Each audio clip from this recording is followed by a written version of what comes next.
Welcome to this webinar organized by the Mobility Club by VelyVelo and Dealroom.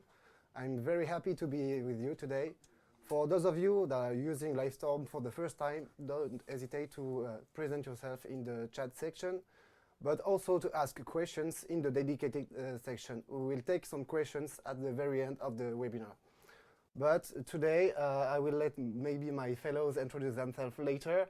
We're here together to speak about the State of European Mobility Tech Startups 2021 report. We're here to present you the first insights of the report that will be published soon on January the 19th. But first, let me present maybe VelyVelo Mobility Club and Dealroom. VelyVelo is a business accelerator and a venture capital arm of Movivia Group. We provide entrepreneurs long-term support in their journeys to become leaders in sustainable mobilities, but also in auto tech. The Mobility Club is an initiative launched by VelyVelo 4 years ago now. It's a private club for corporates. We had them to being better connected with the startup ecosystem, and we provide them key insights on the mobility sector. And finally, Dealroom, but maybe Matthieu, you will present it later on, is a global data intelligence platform on startups, high-growth companies, scale-ups, and investment strategies. Let's deep dive into today's agenda. First, we'll present, as I said, the first results of the report with Matthieu and myself. Second, Marie will share with us great insights and learnings about the fourth edition of the European Startup Prize for Mobility.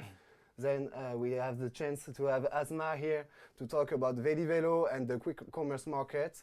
You'll also have a record from Litran from Lufthansa Innovation Hub that will share with us some insights also about the mobility industry. And as I said before, we'll take some questions at the end of the webinar.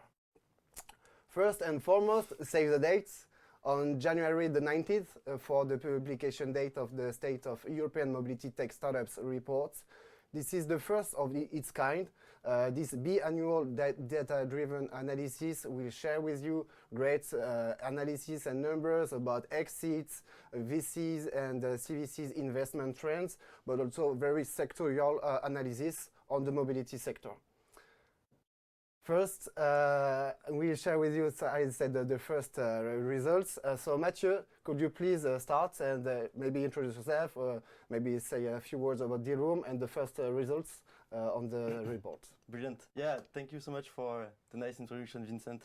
And indeed, so I'm Matthieu Demolin, I'm the head of ecosystem at Dealroom. I've been with the company for the past 3 years, and we really built, and you rightly state that, this expertise into understanding tech ecosystem, but also delivering data-driven insight about key sectors such as mobility, but also like geographic and ecosystem trends. So, well, today we are here to talk about mobility, and let's start by saying that it's been a huge year for mobility.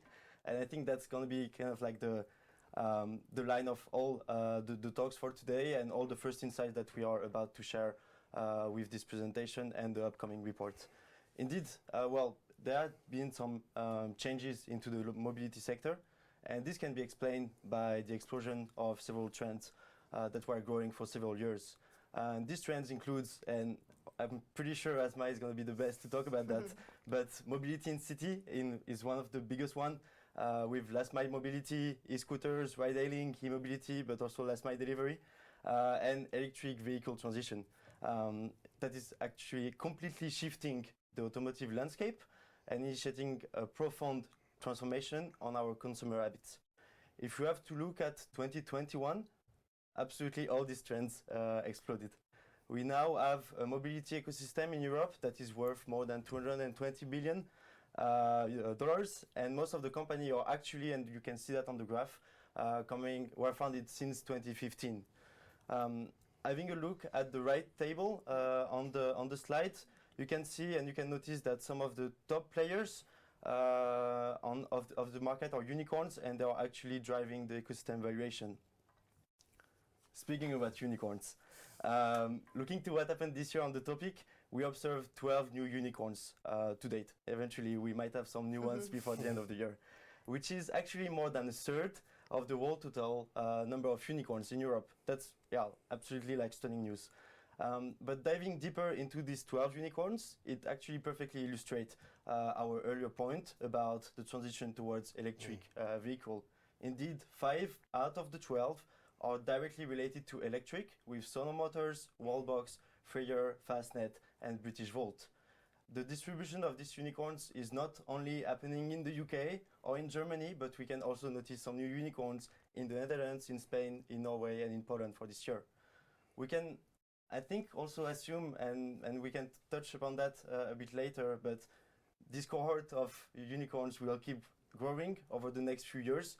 Having a look at the data that will be, well, I already had a look at the data that will be presented later in January, but we have a strong cohort of more than 80 future unicorns in the sector, and the funding just reached an all-time high.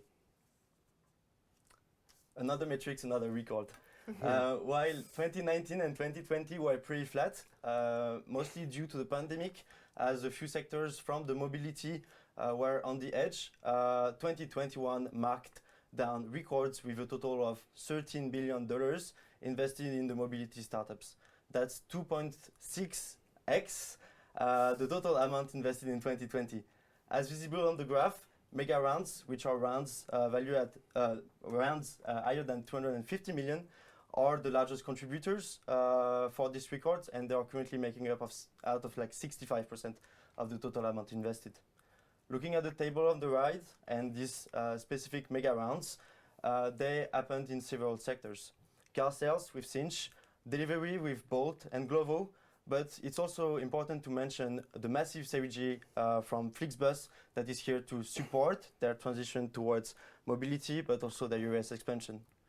We touched upon that a bit before, but I'm going to talk again about electric vehicles because we saw Northvolt, Unity, Polestar raising massive amounts, and this is actually the whole EV manufacturing chain that is impacted, from battery to charging station and of course electric cars.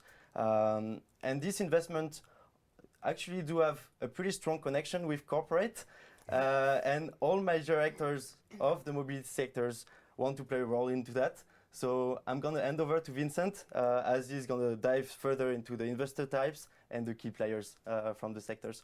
Yeah, thank you. Thanks for this transition. But first, let's talk about the share, I would say, of the corporate investment into mobility tech startup in Europe. As we can see on the charts, it represents roughly 20% of total investments in the mobility tech startups. Despite the fact that this figure is, I would say, far less than 2018 and 2019, well, the amounts are way higher. And why we spoke with Dealroom preparing this webinar. Reason is main OEMs and energy providers increased a lot their innovation budgets. And what we have analyzed is that startups really became at the very center of all the innovation strategies. As Matthieu mentioned, the entire EV chain is now modified, and every corporates are really involved in startup investments in the EV industry. And yes, it requires a lot of capital, I would say, to finance and to fund those startups. Now let's take a look about what happened in terms of amount invested from corporates throughout the year. Total amounts reached year to date 10 billion euros, and yeah, the first half of the year was clearly driven by Northvolt's mega round, indeed. And for the first half, as of today, the figure reached 4 billion. Yeah, we spoke about it earlier, but no surprise that the top 3 funded sectors are logistics, EV, and auto tech. Those 3 sectors are well looked by VelyVelo, and I'm sure Asmaa will share with us a really great insight about the logistics sector. And what we can see in the auto tech is that corporates are more and more investing into startups that help them digitize, I would say, their operation, help them to reach new customers. For sure, the pandemic clearly changed the way the distribution is made, and this is why Autotech has the third place on the podium. Now, let's take a look at the top 5 deals we've identified about CVC's investment into mobility startups, but also 10-minute delivery startups. Clearly, this year were clearly I would say the last mile and the 10-minute delivery startups year. First deal, we spoke about it earlier, but it's Northvolt. Being an EV battery manufacturer, no surprise that it requires a lot of capital, followed by the usual suspects of the TechCrunch news and so on, Gorillaz and Flink. Glovo also, we spoke about it earlier, but it's kind of a pioneers actually of the dark stores model prior of the arrival of players such as Gorillaz and Flink. And finally, we have Polestar, the Swedish-based EV maker. What's interesting, I asked 3 of the Mobility Club members to share some insights about their investment thesis on 3 deals. The first is Total Energies, which have invested in Onto. In short, Onto is an electric vehicle subscription model where everything is included. And reason behind this investment is that this startup is perfectly at the crossroad of 2 major trends. First being the shift from ownership toward subscriptions, and the second is obviously the electrification of the whole fleets, especially for consumers, but also for corporates. Second deal is Stimio. Stimio basically is a French-based IoT solutions provider. Stimio already worked with Groupe SNCF in helping them to digitize actually all the maintenance on the industry. And the Groupe SNCF decided to invest because they were really convinced on the reliability of their solutions. And the last deal I would like to mention is Carbuka. Carbuka is a B2B car rental platform, and Groupe Intermutuel Assistance invested because it helps actually to enrich all the services portfolio for its final clients. So as we can see, a lot of different corporates could be involved into the mobility sector. Now, Marie, the floor is yours. Marie will share with us great insights coming from the 4th edition of the European Startup Prize for Mobility. Yes, thank you, Vincent. Hello, everyone. I'm really happy to be with you today and to have the opportunity to talk about the European Startup Prize for Mobility. As you may know, it was created in 2017 by Karima Deli, the chairwoman of the Transport Committee at the European Parliament, but also by the Boston Consulting Group and, of course, VID. And the objective of this prize is really to unveil the European startups developing innovation in clean mobility and wanting to reach the European level.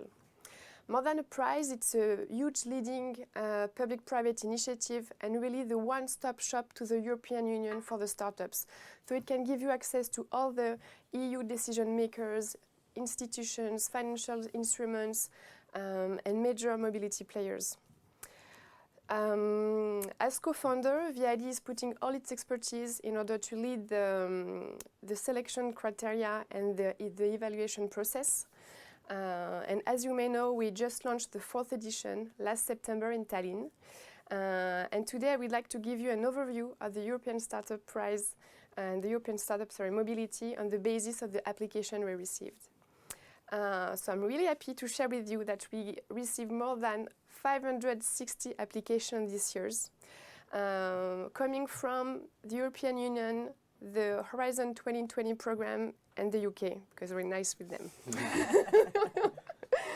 So if we have a look at our charts, that's really interesting to see the representation of the countries. So this year we have 32 eligible countries, and the top 10 is composed of French startup at the top position, Spain, Italy, Germany, Netherlands, Israel, UK, Belgium, Sweden, and Estonia. And the really interesting thing is to see the growing number of startups coming from Central and Eastern Europe, but also from the Baltic countries. Now, if we focus on the team size, it's really interesting to see that the average year of the startups applying are around 4 years old. And as Vincent and Matthieu said, a lot of startups were raising funds, so thanks to that, partially maybe, but they have a big average team size, around 76 people. Another interesting figures to focus on is the number of women among founders and among the management team. We are really dedicated to that at VID, and we are really happy to have Asmaa with us today because unfortunately there are not so many women as a CEO in the tech and mobility sector. But we are really glad to see that this year we have 30% of the founders of the startups applying that were women. So that's really important for us, as you know. Now if we have a look at the main category of business, so for the startups watching us today, you're very familiar with that. We have 9 categories, and this year, like in 2020 for the 3rd edition, we have a big rise of the mobility platform and services with 28% of the startups on that topic. Following really closely by the clean energy and e-mobility, and then the long distance logistic and last mile. But that's really interesting to see. It's really the same theme that Vincent and Matthieu shared with us. And of course, we think there is an explanation regarding the related to the quick commerce rise and the dark kitchen and so on. And of course, the rise of the EV. Now, if we deep dive into the main mode of transportation, within all the applications we receive, 60% of them are about the road. When we mention the road, it could be micromobility or vehicle in general. So we see that this is really a big trend today. But something really interesting is to look at the 11% on the pedestrian solution. We usually forget that in mobility, there are also the people walking in the street. So that's really interesting to see that some of the startups are really trying to change the things for the pedestrians. If we have a look at the targeted client and the business model, we really have a business model hybridation today. It's no longer an exclusive B2C or B2B model. And startups are more into multi-actor approaches, integrating the public customer at the cornerstone also of the mobility system. So it's really frequent to see a startup that is also working in B2B, but also with B2G. And we also notice the rise of the B2G. This is probably linked to the legislative framework that has evolved a lot. In France, we got the Loi d'orientation des mobilités, and I know you have similar laws all around Europe. And we've noticed that the territories really must to be more agile, more flexible to innovate, and to do that, they rely a lot on the startups. If we now have a look at the maturity of the startups, if we look this by the stage of development, by the investment phase, this year we have almost half of the startups, 49%, that already raise in a seed and 27% in pre-seed. So we can see that this year startups are pretty early stage, even if we are a few of them who already raised some Series B, C, and D. But it's really interesting to see that we have a lot of early stage startups. And you may have noticed in the previous charts, but 23% of them were created in 2021. So that's really also something interesting to focus on, that maybe there are startups created thanks to the pandemic. Sorry. And also, if you look at the funding rounds completed since the creation, also you can see that the really early stage, because 45% of them didn't completed any rounds. Now we always like to have a look at the categories of product. It's pretty interesting at that time because it's quite balanced between the software and the hardware, 36 and 38% of them that are represented. Maybe because we used to say that the hardware was kind of more difficult because you need a lot of cash to grow your company, but because of the amounts that were raised, maybe it's easier now for the startups on that one. And finally, I would like us to have a look at the impact and CSR categories. As you know, at the European Startup Prize for Mobility, this aspect is really important for us. So on the environmental impact, this year we have 32% of the applications that would like to reduce our carbon footprint, and almost 30% of them with the aim of reducing the air pollution. So this is really interesting, and if you compare it to the reducing social and territorial gaps, it's really also a good thing to see that 22% of the startups are here to give access to a low-budget transportation. As you know, this is a big topic in France and all around Europe to say how we can move in our cities and everywhere in the territories, but with a low budget. So it will be really interesting to review all these applications and see concretely what they can do. And also the accessibility with 22% of the startups really trying to make things better on that topic, because of course people with disabilities may encounter some difficult times in our streets today. So that's it for the European Startup Prize. If you'd like to keep in touch with us, the call for application is now done. We are just entering into the evaluation process thanks to the help of 60 great independent experts. And we will announce you at the end of January our top 50 and at the end of March our top 10 winners. So stay in touch. Thanks for sharing, Marie. Very interesting. What we see is that there is a lot of seed stage startups, so quite interesting also to see what kind of innovation they are bringing into the markets. Now it's time for the interviews, and I'm really happy to have you, Asmaa, here. Thank you for accepting our invitation to come here. We'll talk about VelyVelo and what you're doing. But first, Asmaa, could you please introduce yourself and tell us more about what does VelyVelo? Sure. Hi, everyone. Thank you to invite me and also to give me this opportunity to talk about VelyVelo and also to share our experience in this market. So to answer to your question, VelyVelo is a bike provider for last mile delivery players.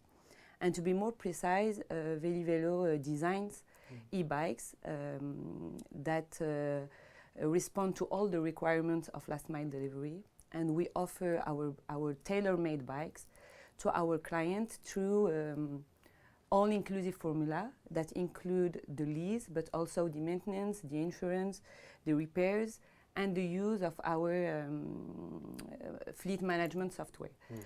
VelyVelo was created 4 years ago, before green mobility became a priority for our cities, because at this time we were convinced that bikes will be probably one of the best vehicles to deliver goods in grounded cities. We are all agree that deliver small packages in big trucks seems not relevant and doesn't make sense. So our value proposition is to give up motorbike trucks in grounded cities for bicycles, which are things for this market and are suitable for last mile delivery. VelyVelo address three kinds of markets, three categories of clients, if I can say. The first one is the delivery of food delivery. For example, players like Dealroom, Uber Eats, and so. We address also, as you said, this new market, these new startups which are around the Q-commerce, the quick commerce and dark stores. So VelyVelo has as client Gorillas, Getir, Flink, GoPuff, and so. And finally, the last market that we address is the e-commerce market. That means that everyone that wants to deliver a good from a starting point to another in a city can use our bikes and our services to do its activities. So that's what VelyVelo do. Yeah, super interesting is that you kind of anticipated all the shift when it comes to last mile deliveries and all the coming restrictions when it comes to thermal vehicles and so on. So yes, really interesting. And as you said, those are not your only categories of clients, but 2021 was clearly the surge of all those quick commerce players. So how are you working with them? What kind of solutions do you provide to them? And what kind of partnerships actually have you built? Indeed, 2021 was a surge of this kind of startups. And the surge of these startups, it's really a logistic revolution. As we can say, and we can see, that logistic is one of the key parts of their value proposition.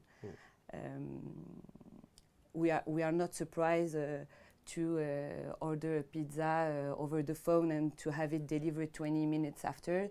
So why we cannot apply the same model for goods that's moreover don't need to be cooked.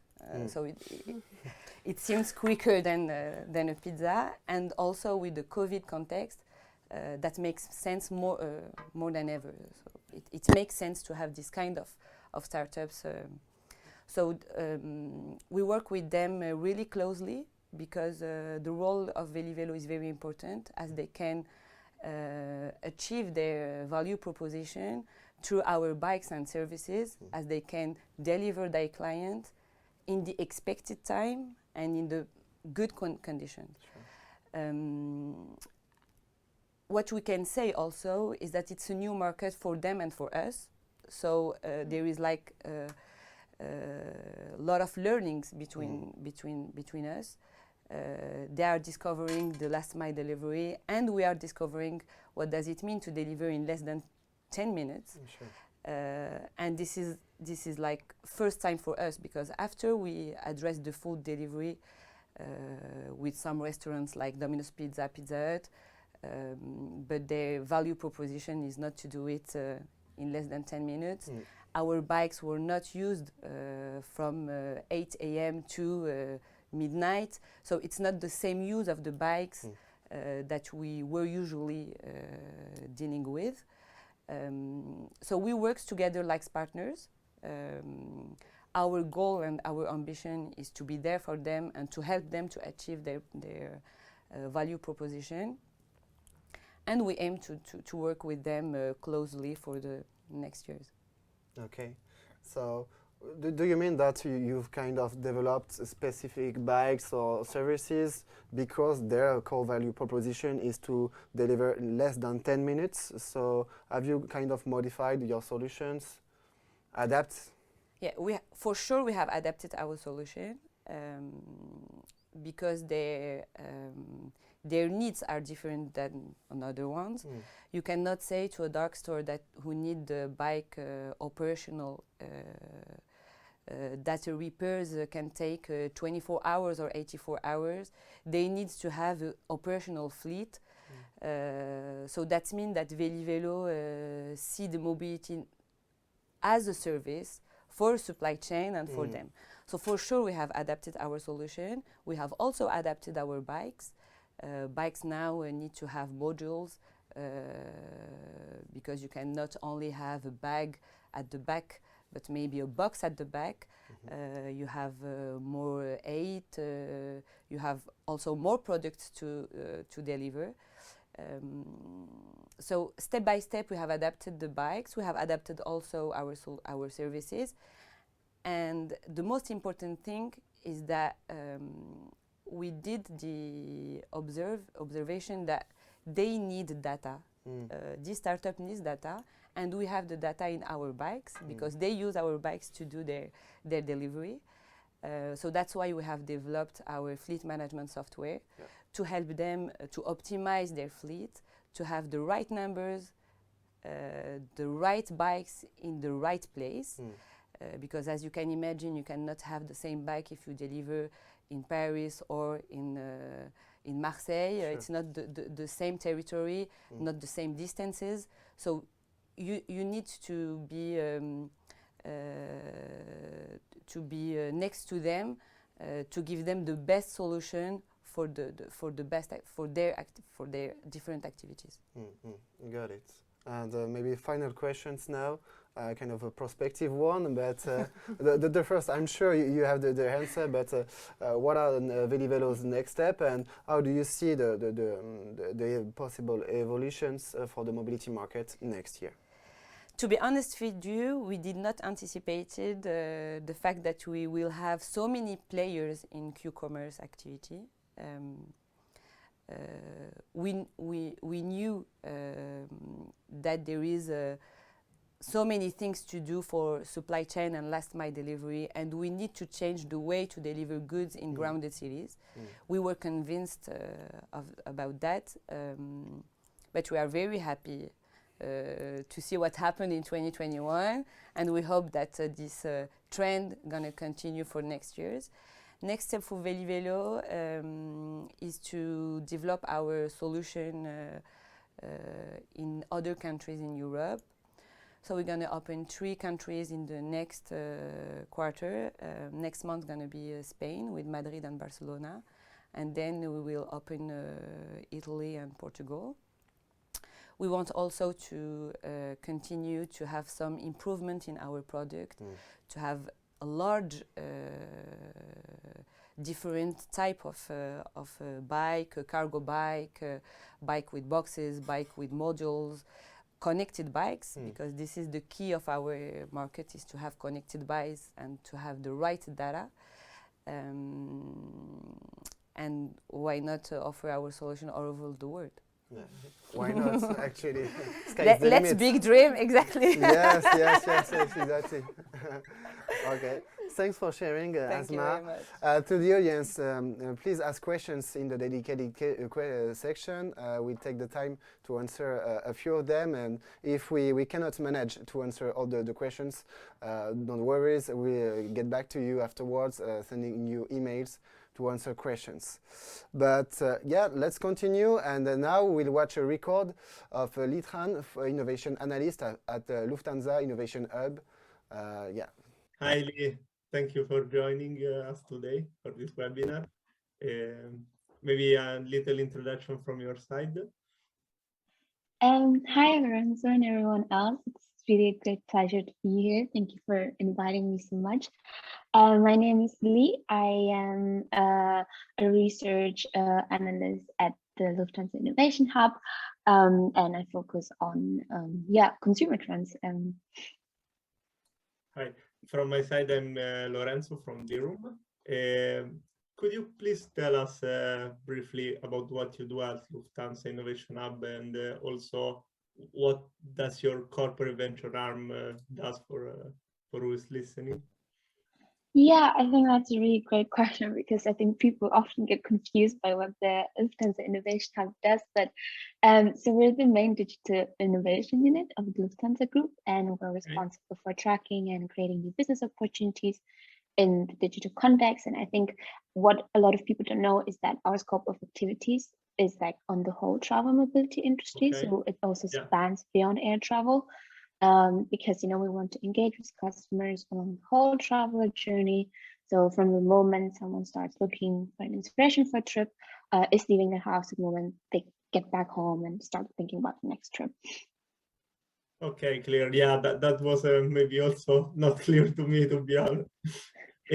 Also, then maybe from which perspective do you analyze these mobility trends? What's your point of view? Yeah, so I think the reason why we look into the mobility industry as well is because we believe it is like closely intertwined with the traveler journey.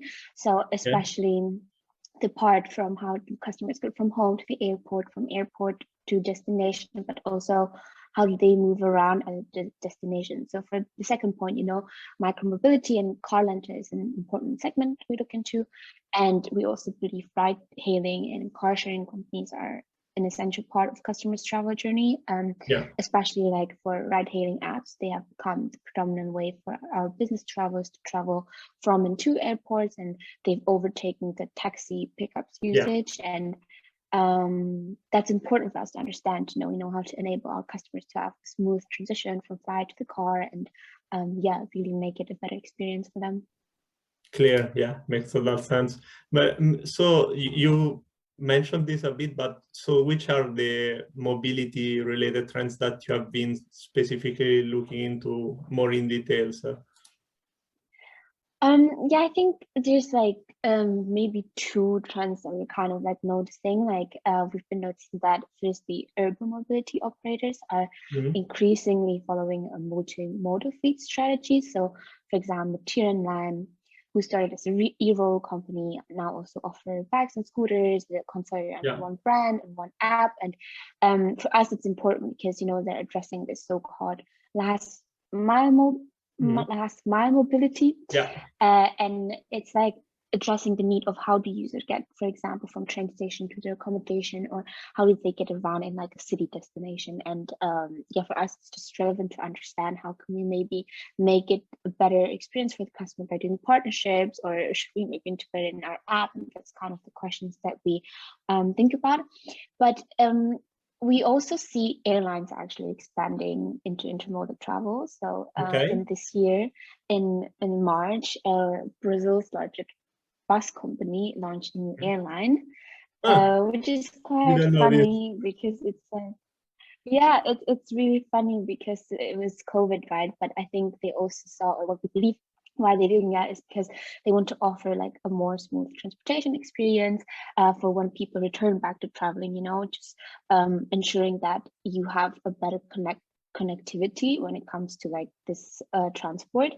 And I don't know, technically, like in Europe, you could also take the example of Flixbus, because they started with buses, now they also do trains, and maybe the next steps for them would also to be start an airline and to complete their fleet with an airline, a low budget airline, because then they would have all of the mobilities. I think in that way, we really think that intermodal travel will really become an imperative, and it's something that we see that is increasing and that we're tracking, and there's like, I think, several factors why we think it's happening. So it's maybe driven by environmental and safety concerns, because because of COVID, ground travel by train, for example, became a preferred for short distance travel for some travelers, and many haven't been traveling for long distance in the past 2 years at all. So I think for travel companies to regain that customer confidence and encourage them to go back to long distance traveling, interlining this air and ground transport, like for example, the Brazil's bus company did it, will be kind of important or crucial for travel companies to deliver a seamless experience.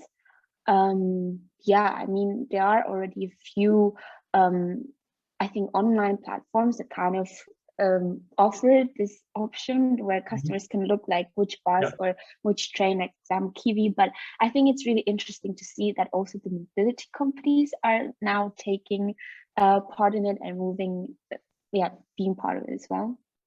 Clear. So in the long run, do you see maybe more going vertically integrated, or more like a platform business doing partnership with different operators? I think that's a really interesting question. I think it depends on which industry you're in. I think for mobility companies, like for example, bus companies or maybe car companies, I could imagine that it's more integrated into the platform.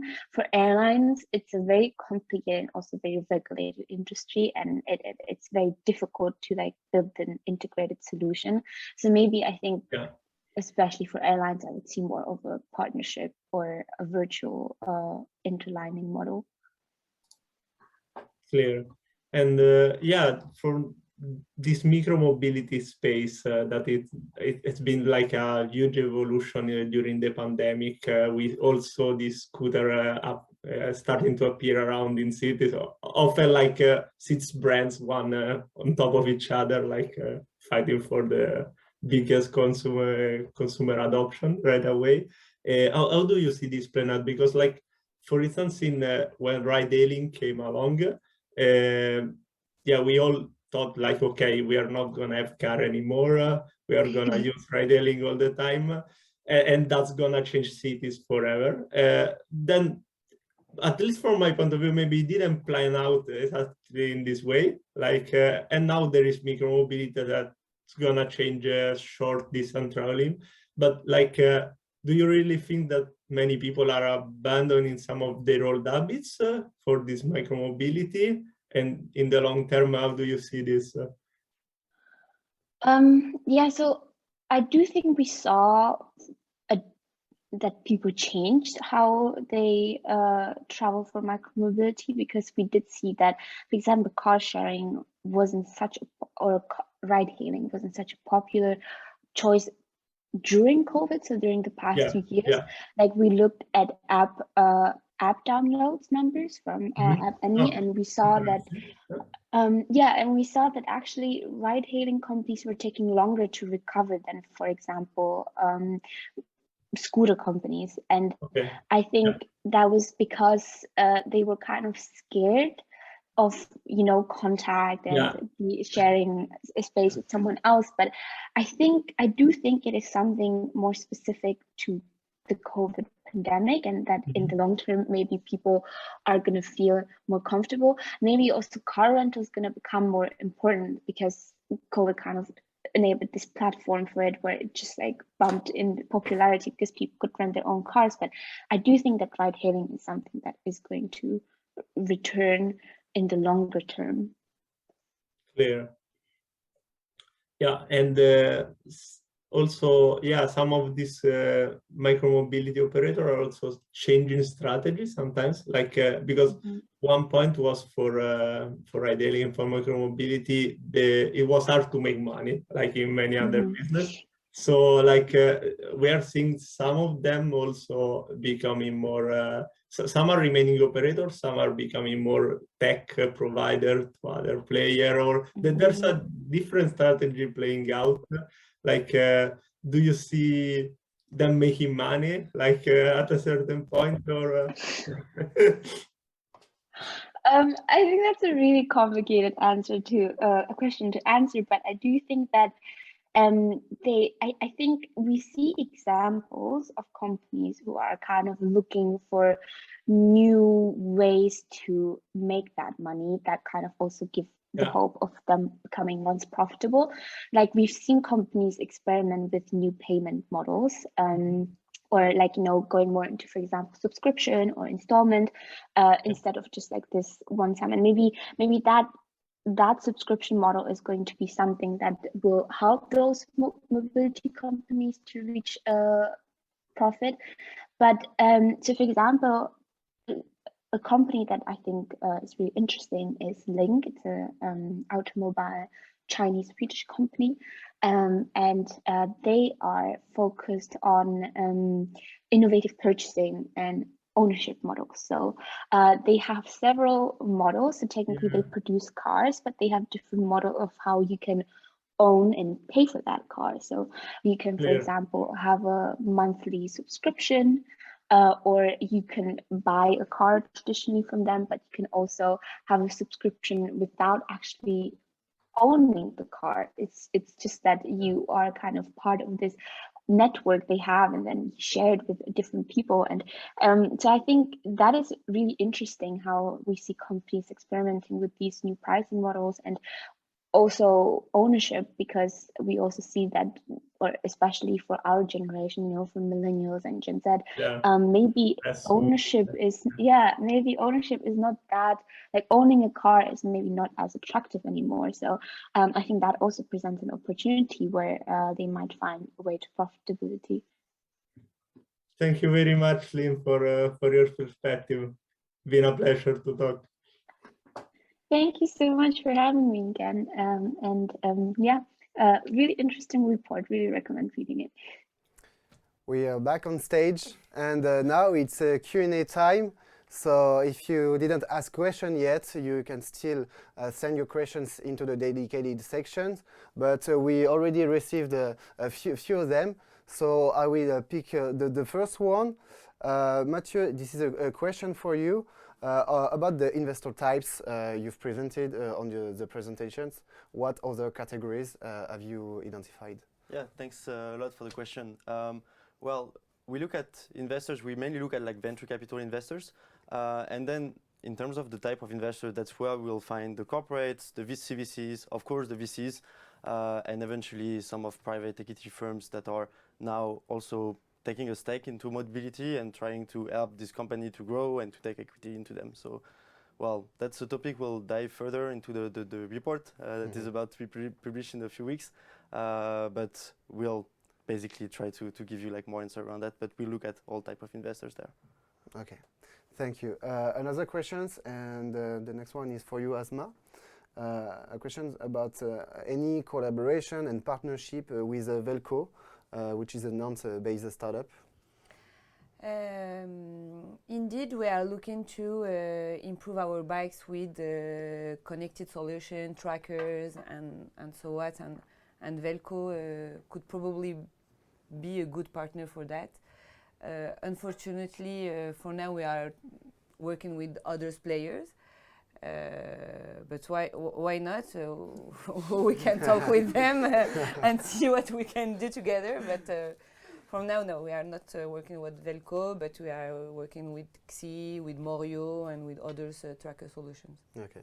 To the person who asked the questions, if you had something in mind, please send an email afterwards, and we'll talk about with Asmaa later on. Another questions, someone asking, can you share the segments that you included into the mobility category? Well, the same answer as Matthieu provided. Save the date on January the 19th. You'll have all the categories we've analyzed into the mobility sector, but I can tell you that we will make a focus on electric vehicles, of course micro-mobility. We identified solutions into the AVs and so on. So basically every segment on the mobility sectors that you could be thinking of will be analyzed into the reports. I see maybe another questions. Do you see any big move in intermodal solutions? So maybe Asmaa, well, this question could be for you, since you've identified, I would say, changing policies about especially logistics and so on. Have you seen any changing in terms of intermodal solutions? The market is changing every day. For sure, we have to be to adapt our solution to each evolution. At the beginning, this market was not such, how can I say it, deals with a lot of law or exactly. Yeah. And with the development of each player, each activity, we saw some move and some changement. I cannot tell you from scratch which move have happened since the beginning of the year, but for sure everything going so quick that we need to adapt each solution for. Yeah. Talking about intermodal solutions, what we are observing everyone here is that many people are now around the table, both from the public, from the private. There are more and more corporate startups collaborations, which is why it's super interesting also to follow this industry. Another question for you, Asmaa. Another one. Another question for me. Good. Yes. So I'm discovering it live. Do you have a navigation feature for the bikes that you offer in order to improve safety for riders? VelyVelo is really a partner for each client. So that means that we can be also there to give them some advices in how to drive the bikes during bad meteo or climate or other. We provide some best practices to have when you ride our bikes, to be careful with people outside, or how to use the bike, how to minor also the damages, how to decrease them, how to have like a careful behavior with the bike, but also when you drive it. So we have like newsletter, and each month we send a newsletter. In this newsletter, you can have so many topics, best practice topics, and so on. So yeah, for sure we have this kind of support. Okay, thank you. I see another questions regarding the multiple into the last mile delivery market, about the enterprise value on the revenue multiples. Well, it's really an interesting one, but yeah, maybe on the Dealroom platform, I think that there is this kind of KPIs that is showcased, right? Yeah, indeed. On the platform, we track transactions and multiples. So, well, it's good that the report is not yet finalized, because yeah, maybe we can deep dive into that topic and see like the different multiples on revenue there. Yeah, sure. And this is why we'll publish this report on January, because yeah, we are waiting for all the data, and also receiving a lot of feedback in building this report. So unless I am mistaken, I don't see other questions. So yeah, it's time maybe to wrap up. If you have already final ones, do not hesitate to ask. In order to wrap up, yeah, we learned really interesting stuff today.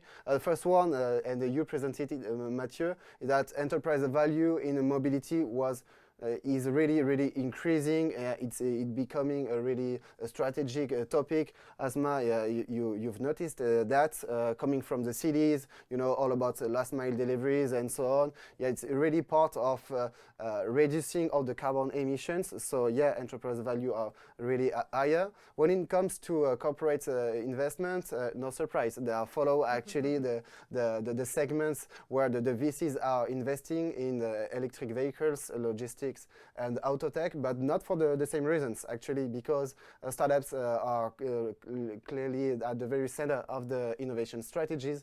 It could help them into building new solutions, but also improving all the value chain. And finally, and this is a good news that Marie shared with us, that vast majority of applicants into the fourth editions of the European Startup Prize for Mobility are actually at the seed stage. So most of the time when you are at this kind of type of maturity, is that because you want to bring new mobility services on the market. So hopefully we'll see interesting results.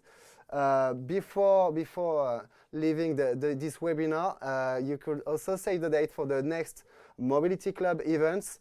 Next one, and we are super happy to organize it, will be at the CES at Las Vegas. I talked about it a lot of time, but save the time, January the 19th for the publication date of the report, which will be public, by the way, so everyone will be able to download it. And last but not least, on February the 2nd at Léonard Paris, back from CES event. So, and yeah, few of you asked if you could download the presentation. Please send me an email and I send to you the presentation. But again, not all the data is here, and everything will be published on January the 19th. So thank you, my fellows, for this webinar. It was super nice to do it with you. And yeah, see you. Thank you very much. Bye. Bye.